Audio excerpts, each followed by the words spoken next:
বসবেন জগদ্ধাত্রী বুকটা ফুলিয়ে মূর্তি টুর্তি বানাতে ইনস্ট্রাকশন দিই। আমি বলি ভাবটি এরকম যে তিনি জগৎকে জয় করে আছেন।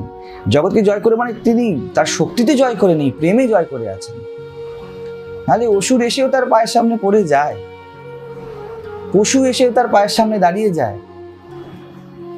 ভেবে দেখুন, প্রত্যেকটা জিনিসকে দাঁড় করানো হয়েছে এমন ভাবে যেন আমাদের মানবীয় ভাবকে ছাড়িয়ে অনেক এগিয়ে চলে গিয়েছে। তো তিনি প্রেমে জয় করে বুক ফুলিয়ে বসে আছেন, জগৎকে ধারণ করে আছেন, না ধরে আছেন। বাচ্চাকে মা তার কোলে ধরে আছে, বাচ্চার কি শুধু হাত আর পা ধরে আছে, না তার পুরো জায়গাটাকে সে সামলাচ্ছে। এইভাবে জগদ্ধাত্রী যেখানেই যা দরকার পড়ছে জগতে তিনি সামলাচ্ছেন। আপনার আমার চিন্তার কোনো মূল্য নেই, একেবারে মূল্য নেই, জিরো ভ্যালু। সামলাবেন তিনি থ্রু ইউ, আপনার মাধ্যমে। উপর থেকে কেউ নেমে আসবে না।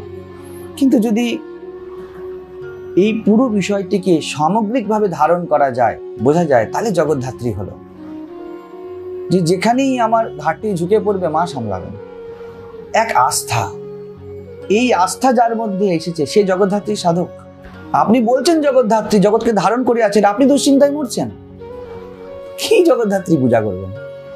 ওই আস্থা নিয়ে যদি মায়ের সামনে বসেন, ওই তখন সাধক বলছে মায়ের স্নেহ চক্ষে প্রেম বক্ষে অমিয় ঝরে, সামনে যাবে সব, কোনো চিন্তা নেই, মা আছেন। এটা আমরা বলি, বাঙালির আবেগপ্রবণ, বাঙালির আবেগে আসে, কিন্তু এটা ডিপ রুটেড আন্ডারস্ট্যান্ডিং এটা আছে।